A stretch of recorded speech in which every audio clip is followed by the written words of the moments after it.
کہ حضرت موسیٰ علیہ السلام کا آپ کو معلوم ہے کہ کوہ طور پر اللہ تعالیٰ سے ہم کلامی کا شرف حاصل کرتے تھے. گفتگو ہو رہی ہے لیکن اللہ نظر نہیں آ رہا. اب اس کو اپنے اوپر طاری کیجئے کہ صاف سامنے آتے بھی نہیں، صاف چھپتے بھی نہیں. یہ جو صورتحال تھی کہ اگر کسی کی آپ آواز سن رہے ہیں، کلام سن رہے ہیں، سامنے نہیں آ رہا، تو آپ کے دل میں خواہش پیدا ہوگی کہ ذرا سا یہ پردہ بھی اٹھا دیا جائے، مجھے دیدار بھی حاصل ہو جائے. لہذا سورہ اعراف میں ہے جب کئی بار یہ شرف ہم کلامی حاصل ہوا اللہ سے، تو حضرت موسیٰ علیہ السلام نے بڑی ہمت سے کام لیا، بڑی جرت کی اور درخواست کر دی، رب ارنی انظر الیک. یہ جو پردہ بیچ میں حائل کیا ہوا ہے پروردگار، تو میرا شوق دیکھ، میرا اشتیاق دیکھ، تو مجھے ذرا دیدار بھی عطا ہو جائے. اس پر کیا بات کہی گئی؟ لن ترانی، موسیٰ تم مجھے ہرگز نہیں دیکھ سکتے، تم اس جسد ظاہری کے ساتھ، اس جسد مادی کے ساتھ، ان عنصری آنکھوں سے میرا دیدار نہیں کر سکتے. ولیکن انظر الی الجبل، دیکھو ہم تمہیں ایک مثال دیے دیتے ہیں، ذرا اس پہاڑ کی طرف دیکھو، ہم اپنی ایک تجلی اس پر ڈالیں گے. فَإِنِ اسْتَقَرَّ مَكَانَهُ فَسَوْفَ تَرَانِي، اگر وہ پہاڑ ہماری تجلی کو جھیل جائے، تحمل کر لے، تو تم بھی سوچنا کہ شاید ہمیں دیکھ سکو.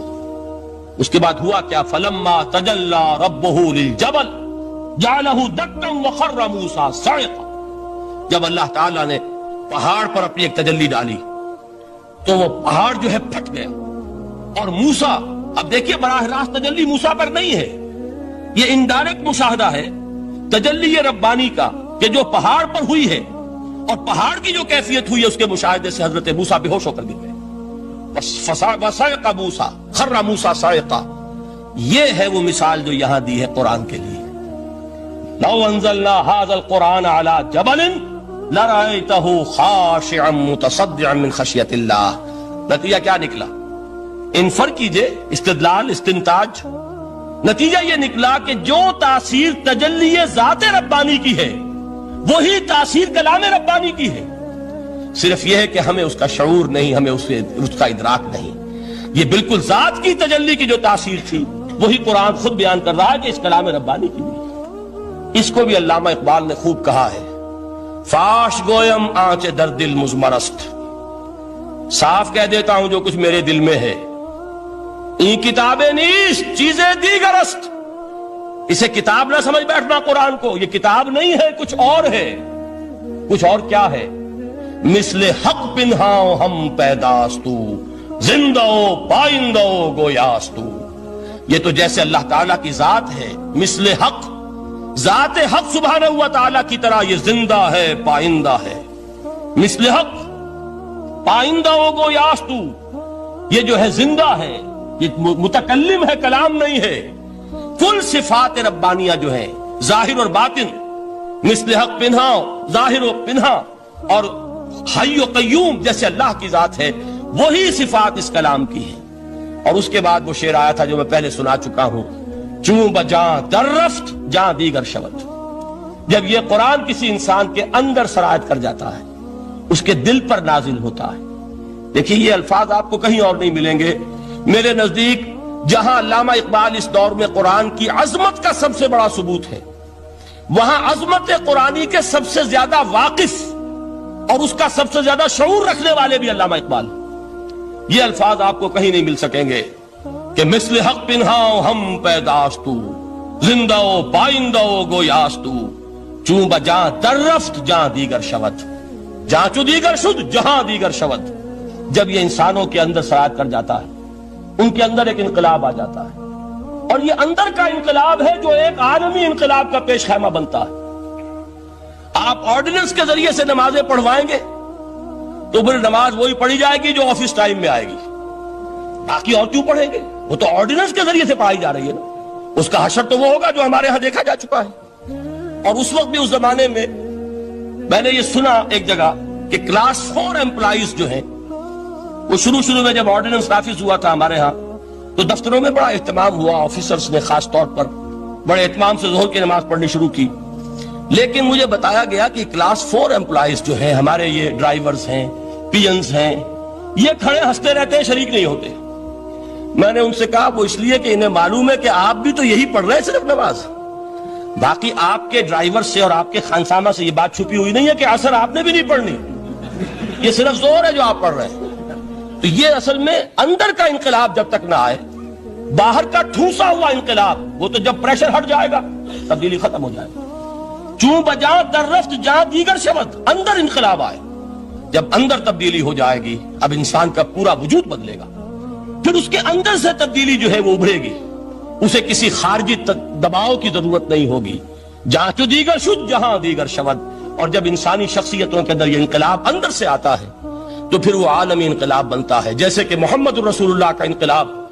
واقعہ یہ ہے کہ اگر جوش کانسپیریسی، عبداللہ ابن سبا کی سازش اگر کامیاب نہ ہو گئی ہوتی اور مسلمانوں کے اندر آپس کا اختلاف اور سرپھٹول نہ ہو جاتا، جو حضرت عثمان کی شہادت، پھر حضرت علی کی شہادت رضی اللہ تعالی عنہما، اور حضرت علی کی دوران خلافت یہ آپس کے جو جنگیں ہوئی، جنگ جمل، جنگ صفین، جنگ نہروان، اگر یہ نہ ہوئی ہوتی تو جس سپیڈ کے ساتھ اور رفتار کے ساتھ انقلاب محمدی کی توسیع ہو رہی تھی علی صاحب الصلاۃ والسلام، کوئی طاقت دنیا میں نہیں تھی۔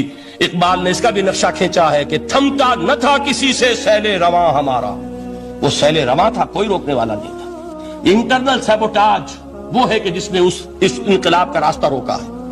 تو واقعہ یہ ہے کہ وہ اندرونی انقلاب حضور نے برپا کیا قرآن کے ذریعے صحابہ میں، اندر سے جو انقلاب تھا اس نے عرب میں ایک انقلاب کی شکل اختیار کی، اور یہ انقلاب جو ہے اتنی اپنے اندر قوت رکھتا تھا، اتنی پوٹینشیلٹی تھی اس کی کہ وہ 20 برس کے اندر کہاں آکسس دریائے جیہوں، کہاں اٹلانٹک، تصور تو کیے تاریخ میں اس سے پہلے اتنی بڑی کوئی مملکت قائم ہوئی نہیں، کہاں یمن اور کہاں ایشیائے کوچک، ایشیا مائنر ٹرکی، یہاں سے وہاں اور وہاں سے یہاں، اتنی عظیم مملکت حضرت عثمان رضی اللہ تعالیٰ عنہ کے خلافت میں ہو چکی تھی۔ یہ بات اگر یہ چلتا معاملہ آگے تو کوئی قوت اب نہیں رہی تھی، سلطنت روما ختم ہو چکی تھی، سلطنت کسرا ختم ہو چکی تھی، پرختے اڑ گئے تھے، اب کون سی طاقت رہ گئی تھی جو سیلاب کا راستہ روکتی؟ یہ وہ یہودی سازش ہے جس نے اندر سے سیبوٹاج کیا۔ بہرحال یہ ہے انقلاب محمدی کا طریقہ، اندر سے تبدیلی۔ اسی کو علامہ اقبال نے کہا ہے، تیرے ضمیر پہ جب تک نہ ہو نزول کتاب، گرہ کشا ہے نہ راضی نہ صاحب کشاف۔ یہ قرآن اب بھی تم ایسے محسوس کرو کہ جیسے تمہارے دل پر نازل ہو رہا ہے۔ اور مجھے یاد آیا امام ابن قیم رحمت اللہ علیہ، ان کا ایک بڑا پیارا جملہ ہے، وہ کہتے ہیں قرآن کے بعض پڑھنے والے ایسے ہیں کہ جب وہ قرآن کو پڑھتے ہیں تو یوں محسوس کرتے ہیں کہ قرآن مصحف میں لکھا ہوا نہیں ہے، ان کے اپنے دل کے اوپر کندہ ہے، دل کے اوپر سے پڑھ رہے ہیں، یعنی اتنی کامل مطابقت وہ محسوس کرتے ہیں، اپنی فطرت، ہیومن نیچر اور قرآن کے اندر اتنی مطابقت ہے، اس طرح وہ ٹیلی کرتے ہیں ایک دوسرے کے ساتھ کہ محسوس ہوتا ہے کہ وہ کتاب ان صفحات میں لکھی ہوئی نہیں ہے بلکہ لوح قلب پر لکھی ہوئی ہے کہ جہاں سے وہ انسان اسے پڑھ رہا ہے۔ تو پہلی بات تو قرآن مجید کی اس آیت کے حوالے سے اس پہلو سے ہمارے سامنے آئی کہ جو تاثیر ہے ذات ربانی کی تجلی کی، وہی تاثیر ہے اس قرآن مجید کی، بشرطے کہ ہمارے دل جو ہیں وہ کچھ اپنے اندر اس استعداد اور صلاحیت کو پیدا کر لیں۔ دوسرا مقام ہے سورہ یونس کا۔ اب کسی کلام کی عظمت کا دوسرا پہلو ہو سکتا ہے اس کی افادیت کے اعتبار سے، اس سے فائدہ کیا ہوگا نوع انسانی کے لیے۔ دیکھیے 2 آیات، یہ عظیم خزانے ہیں عظمت قرآن کے۔ سورہ یونس میں یا ایھا الناس، اے لوگو، قد جاءتکم موعظۃ من ربکم وشفاء لما فی الصدور وہدی ورحمۃ للمؤمنین۔ 4 الفاظ نوٹ کر لیجئے۔ اے لوگو، آ گئی ہے تمہارے پاس وہ چیز تمہارے رب کی طرف سے جو موعظہ ہے۔ موعظہ کسے کہتے ہیں؟ نصیحت۔ اس بات کو ذرا سمجھ لیجئے ترتیب کیا ہے۔ نصیحت اسے کہتے ہیں، جی رہا نہیں جا رہا، میں نے اس کی ترتیب بدلی ہوئی ہے۔ مجھے یاد دلایا ایک صاحب نے کہ سورہ رحمان کی ابتدائی آیات کا بیان تو رہ گیا، وہ رہا نہیں، میں نے پڑھا کسی اور ترتیب سے تھا، بیان کسی اور ترتیب سے کر رہا ہوں۔ پڑھنے میں 4، 2 اور 1، اور اب جو میں بیان کر رہا ہوں پہلے 1 آیت سورہ حشر کی جو بیان کی، اب 2 آیات ہیں سورہ یونس کی۔ لوگوں، تمہارے پاس آ گئی ہے تمہارے رب کی طرف سے موعظت، اور تمہارے سینوں کے اندر جو روگ ہیں ان کے لیے علاج۔ توجہ کیجئے گا، ہم نے قرآن کو کیا سمجھا ہے؟ صرف ایک مقدس کتاب ایک حصول ثواب یا ایصال ثواب کا آلہ